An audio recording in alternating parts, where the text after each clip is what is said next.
You think it's just a harmless desire, right? A fleeting thought, a passing moment. But what if I told you that lust isn't just about desire? It's the spark that can quickly spiral into something far darker, something that takes over your mind and controls your life. You're no longer in charge. Lust becomes an obsession, a force that shapes your every decision, every relationship. How does this happen?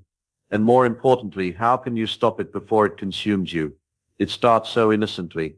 A glance, a thought, a feeling. Lust whispers softly at first, barely noticeable, but if left unchecked, it begins to grow.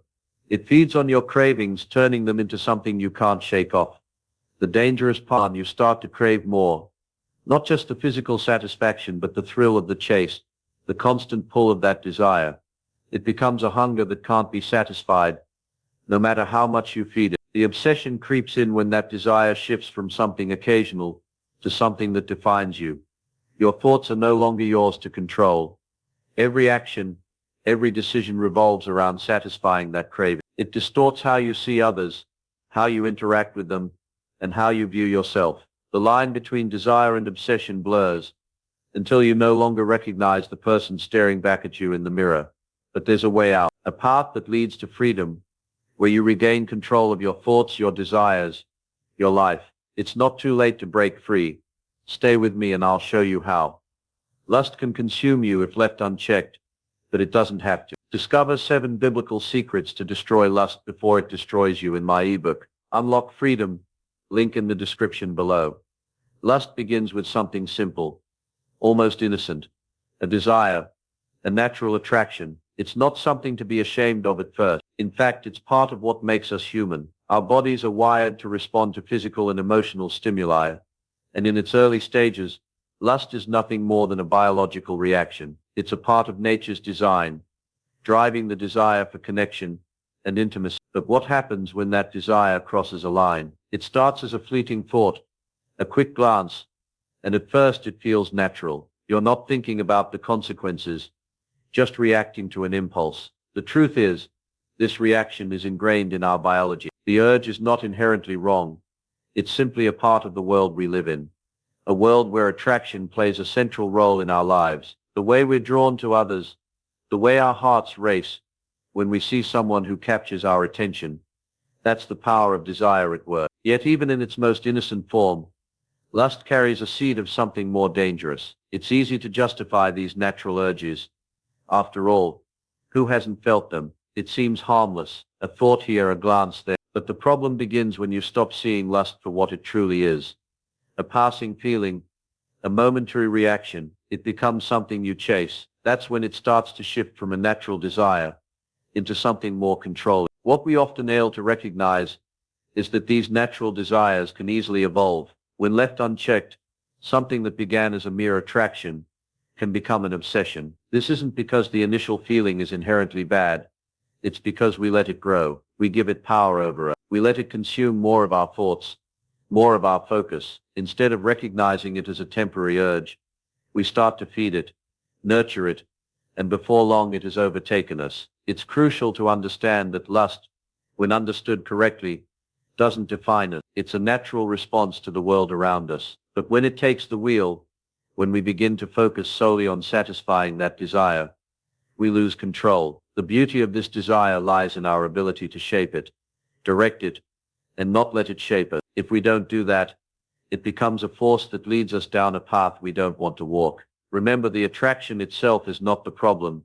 It's what we choose to do with it. Lust is not inherently evil, but the way we engage with it can lead us to a darker place. And that's why it's important to understand that lust, when left unchecked, will never remain a harmless thought. It will demand more of your time, more of your energy, and soon, more of your soul. It's when we begin to see it for what it is, a fleeting impulse, that we can make the choice not to let it rule us. At the heart of lust lies a truth most don't want to acknowledge. It's selfish. Lust isn't about connection, about truly knowing someone, or about building something meaningful. No, it's a raw, unfiltered desire that centers entirely around self-gratification. It's the act of seeking pleasure with little regard for the well-being of anyone else. And the more you chase that feeling, the deeper you sink into a pattern of self-interest that can leave you feeling empty, no matter how much you indulge. Think about it for a second. Lust doesn't ask, what does the other person want? It doesn't consider how another's heart might be affected, or how the relationship will evolve. It doesn't care about respect or emotional intimacy. Instead, it's fixated solely on getting what you desire, on fulfilling an urge that's entirely about the self. Lust's ultimate goal is to feed the hunger inside you, without any concern for the consequences. And the most disturbing part, the more you feed it, the bigger it gets. You're never satisfied, and you never feel whole. The deeper you get lost in this selfish desire, the more your perception of others distorts. People are no longer seen as whole beings with their own thoughts, dreams, and desires. Instead, they become tools, mere objects to fulfill your personal wants. In this way, lust reduces human connection to a transactional exchange, one where the other person is no longer a person, but a means to an end. That's where true selfishness takes root. In the moment, it might seem harmless, even thrilling, but with every indulgence, you're chipping away at the foundation of genuine connection. When lust takes over, it's not just a fleeting moment of indulgence, it becomes an obsession, a force that redefines your relationships. You start seeing the world and the people around you through a distorted lens, one where your needs come first. Soon the line between healthy desire and self-centered obsession becomes harder to distinguish. What began as a moment of weakness becomes a pattern, a cycle you find difficult to break, and that's where the real danger lies. What many fail to realize is that while lust may feel satisfying in the short term, it's a false sense of fulfillment. It promises pleasure, but all it delivers is a temporary high, followed by emptiness. The more you indulge in lust, the more you rely on it to fill that void, and the deeper the hole becomes. It pulls you in with the promise of satisfaction, but only leaves you craving more, always more, never enough. The cure isn't to suppress or avoid desire altogether, but to channel it in a healthier, more selfless direction. True fulfillment comes not from using others, but from connecting with them on a deeper level, rooted in mutual respect and shared values. It's about embracing love, not for what you can take from it, but for what you can give. Lust at its core is self-centered, but the antidote lies in shifting the focus away from me and toward us. Breaking free from this selfish cycle is possible, but it requires a fundamental shift in how you view yourself and others. When you stop seeing relationships as a way to fulfill your own desires and start viewing them as opportunities to give, you break the chains of selfishness. The change starts within you by recognizing that lasting satisfaction doesn't come from taking, but from giving. It's a hard truth, but once you embrace it, you can begin to reshape the way you approach love and desire. The moment you start seeing people as objects, you lose the very essence of what it means to truly connect with them. It's a dangerous shift, one that's often unnoticed until it's too late. You stop seeing them as individuals with their own hopes, dreams, and feelings, and instead they become mere tools to satisfy your desires. The consequences of this shift are far-reaching, impacting not only your relationships with others, but also your inner peace and sense of fulfillment. At first it may seem harmless, a quick glance, an innocent thought, a passing moment of attraction, but the more you entertain those thoughts, the more you begin to see others through the lens of your desire. It's easy to justify this as part of human nature. After all, we're wired to be attracted to others. But when those feelings start to dictate how you view the world, when they start to take precedence over seeing people as whole beings, that's when the real problem begins. Objectification doesn't always happen in the obvious ways. It's not just about lust or attraction. It's about reducing someone to a single aspect of who they are. You see them as an object to fulfill a need, and suddenly their humanity gets lost in the process. It's as if you're blind to their complexities, their individuality, and the depth of their existence. You've already made them a means to an end, and that end is your own satisfaction, whether physical or emotional. This mindset, though subtle, begins to warp the way you interact with others. Relationships that could have been deep, fulfilling, and meaningful become shallow. You start to treat people as tools for personal gain, whether it's for validation, attention, or fleeting pleasure. It's a path that leads to isolation, loneliness, and emptiness, because deep down you know you're not really connecting with anyone on a genuine level, you're just using them. And here's where the danger really lies. Objectification doesn't just harm the other person, it harms you as well. The more you reduce others to objects, the more you distance yourself from true intimacy. You may get a temporary sense of satisfaction, but it's hollow. True connection, the kind that brings fulfillment and joy, is impossible when you're treating others as less than they are. You rob yourself of the richness of real relationships by only engaging with people on a surface level. This cycle is addictive, The more you objectify it, the more your desires grow, and the more you seek out others to fulfill them. But each time you do, it deepens the emptiness. It becomes a vicious cycle that's incredibly hard to break. It's like trying to fill a hole with things that can never truly fill it. The more you seek satisfaction, the more you realize it's never enough. The objectification of others isn't just a moral issue. It's a deep spiritual problem that affects your entire sense of self-worth and purpose. But it doesn't have to be this way. You can choose to see people as they truly are, complex, valuable, and deserving of respect. The power to change this mindset is within you. When you start viewing others as full human beings, you stop using them for your own selfish purposes. You begin to build meaningful, enriching relationships that go far beyond superficial desire. And in the process, you start to experience the true fulfillment that comes from genuine connection, not the hollow satisfaction of using someone as an object to meet your needs. At first, it feels like just another fleeting thought, something harmless, maybe even natural, a glance, a lingering feeling. You think it's no big deal, something that will pass. But what happens when that thought refuses to go away? What happens when that desire starts to grow, gaining strength with each passing day? You may find yourself asking, how did it get this far? The shift from simple attraction to obsession isn't instantaneous. It's subtle, sneaky, even. It begins when you give in to that first small temptation. A harmless glance turns into a lingering stare. A simple thought becomes a recurring fantasy. What you once dismissed as a passing desire slowly begins to anchor itself in your mind. It's almost as if you're unaware of how deep it's digging its roots into your consciousness. At this stage, you still believe you have control. You might tell yourself that it's not a problem, that everyone experiences these kinds of thoughts. But here's the truth. It's not the thought itself that's dangerous. It's the invitation to keep it alive. It's when you nurture it, when you allow it to linger, that things start to shift. Instead of letting it fade away, you find yourself revisiting it, almost as if you can't get enough of it.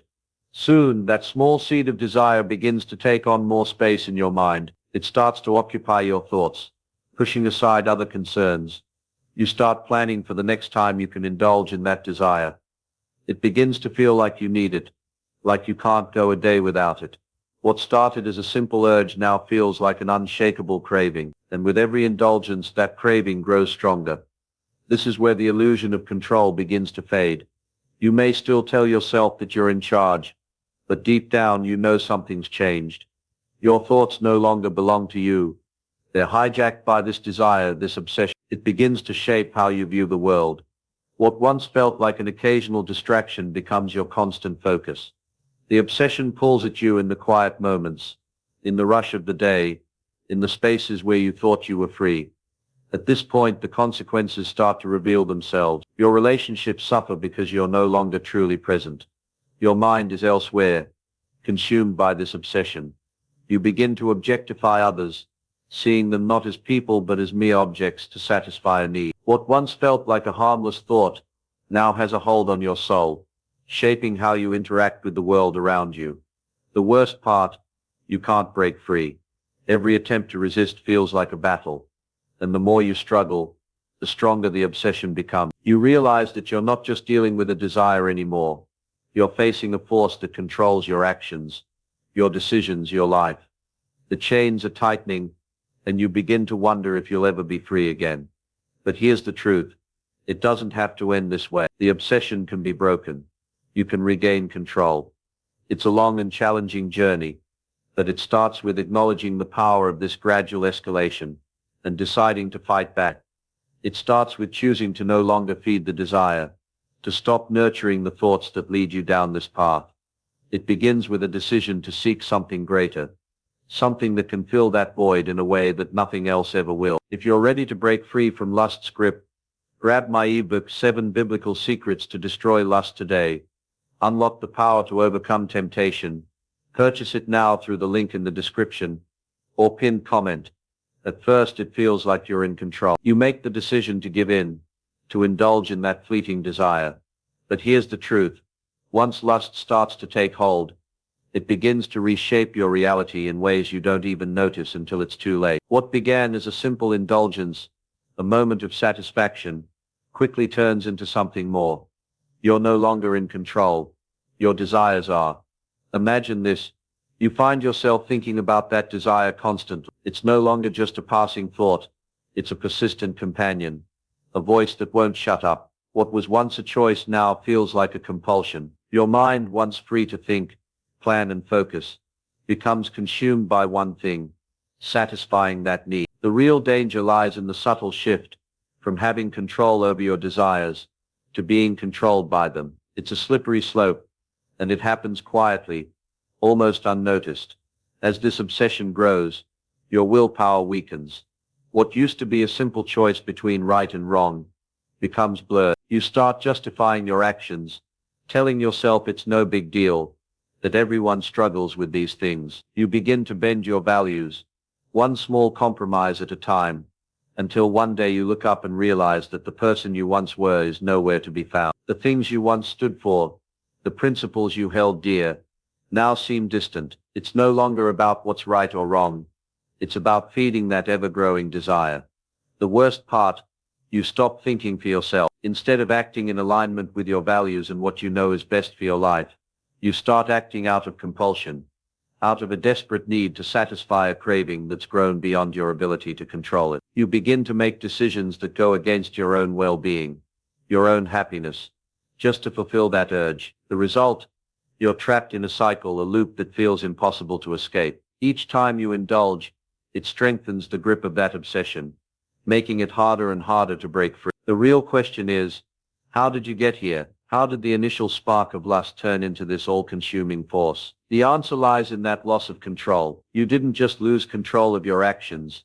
You lost control over your thoughts, your priorities, your sense of self. The mind, once a place of clarity and rational thought, becomes a battleground, torn between desires that promise fulfillment and the reality that they lead to nothing but emptiness. But there's hope. The very first step to regaining control is realizing that it's not too late. The moment you acknowledge that you're no longer in charge is the moment you can start taking back your life. It's not an easy path, but it's possible. You can begin to rebuild your strength, to reassert your will, and reclaim your freedom. But it requires effort, commitment, and above all, the willingness to face your desires head on and refuse to let them define you. The choice is still yours, but it starts with taking back what was lost, the ability to control your own actions, your thoughts, and ultimately your life. It starts as an itch, just a thought, a momentary craving, but before you know it, it's a storm inside your mind, one that you can't escape. Lust doesn't just stay in the body, it affects the mind, twisting your emotions, shaping your thoughts, and gradually seeping into every aspect of your life. You might think you're in control, but when lust takes root, it leaves a trail of emotional and psychological consequences that you can't ignore. At first, the effect feels subtle. You might experience an elevated sense of excitement, a rush, even a feeling of power. The physical satisfaction momentarily hides the truth, but the psychological toll is building beneath the surface. The emotions tied to lust are often disconnected from reality, intense and fleeting, yet shallow. This creates an emotional void. When that rush fades, you're left with nothing but emptiness. The thrill has evaporated, and you're craving more, but now that craving isn't just physical, it's emotional. You become desperate for the next hit, unable to fill the void inside. It feels like a constant cycle of highs and lows, with no end in sight. You might begin to notice how your relationships suffer. Lust is selfish. It doesn't care about the well-being of the other person, only about fulfilling its own desire. As the obsession deepens, your emotional capacity for empathy begins to fade. You can't connect with others in a healthy way because you're too wrapped up in your own needs. You might even feel guilt or shame afterward, but these emotions only add to the psychological chaos. The guilt doesn't push you to change. It keeps you stuck, trapped in a cycle of self-loathing and desperation. You can't move forward because you're stuck in the past, constantly replaying the moments of indulgence that only leave you feeling more hollow inside. This emotional turmoil isn't just fleeting, it lingers, affecting your self-esteem and self-worth. The more you indulge, the more you start to see yourself not as a person of value, but as an object. Your identity is no longer rooted in who you truly are. You become defined by your cravings, your obsessions, and the way you use others to fulfill those desires. In the process, you lose the ability to see yourself as deserving of real love, the kind that nourishes your soul. You begin to believe you can only be loved for what you can give, not for who you are. Psychologically, the impact is just as damaging. The obsession consumes you, clouding your judgment and distorting reality. You might think you're in control, but in truth, it's the obsession that controls you. It leads you to make poor decisions, rationalizing behavior that deep down you know is wrong. You stop seeing things clearly, your moral compass gets dulled, and you justify your actions, convincing yourself that it's not that bad. But deep down, the weight of your choices is pushing you further away from peace, from inner stability, from happiness. And the more you justify, the further you sink into the lie, until you don't even recognize the person you've become. There's no denying it.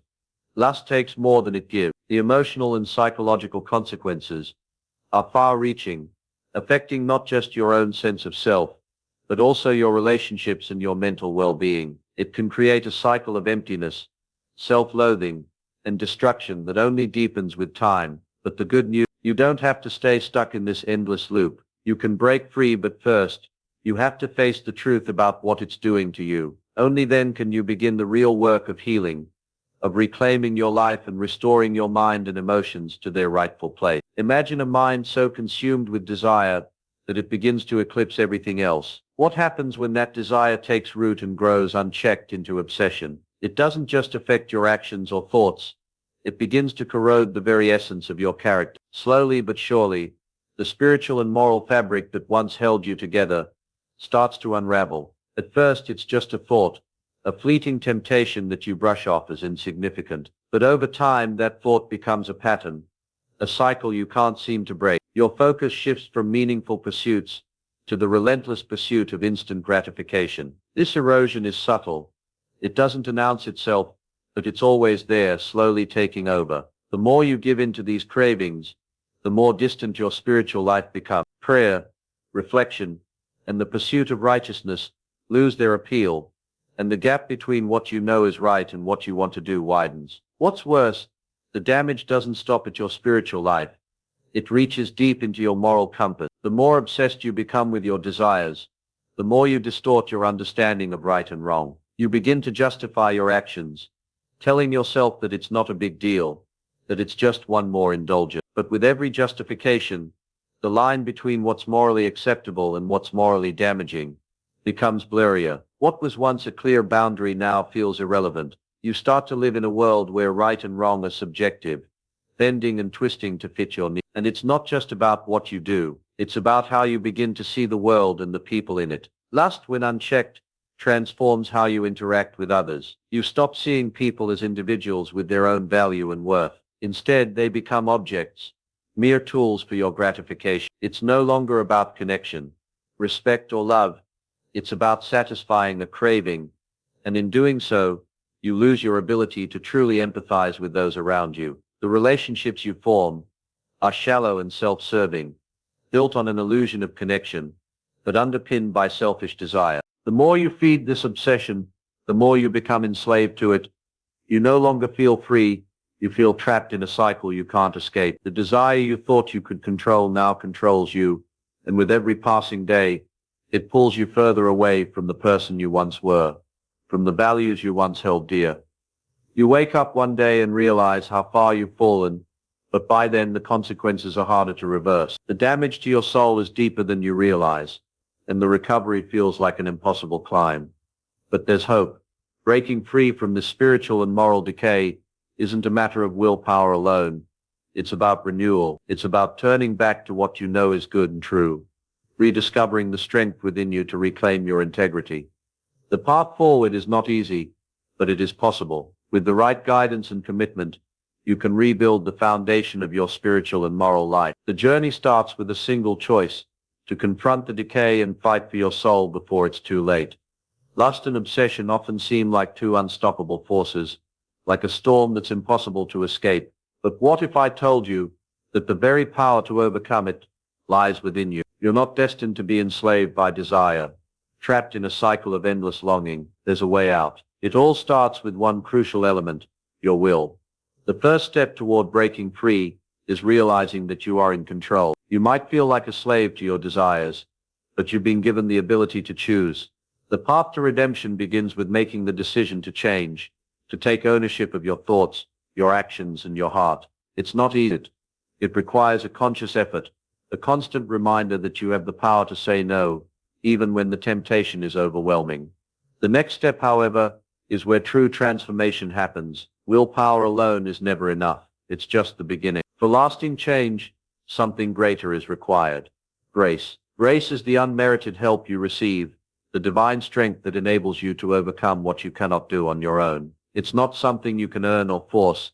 It's a gift, given freely, when you choose to seek it. Willpower and grace together form the foundation for a life that's no longer ruled by desire. Willpower helps you resist the pull, while grace fills the gap when your strength falters. It's the understanding that you don't have to fight this battle alone. In moments of weakness, when you feel like giving in, grace is there to lift you, to remind you that you're not defined by your struggles.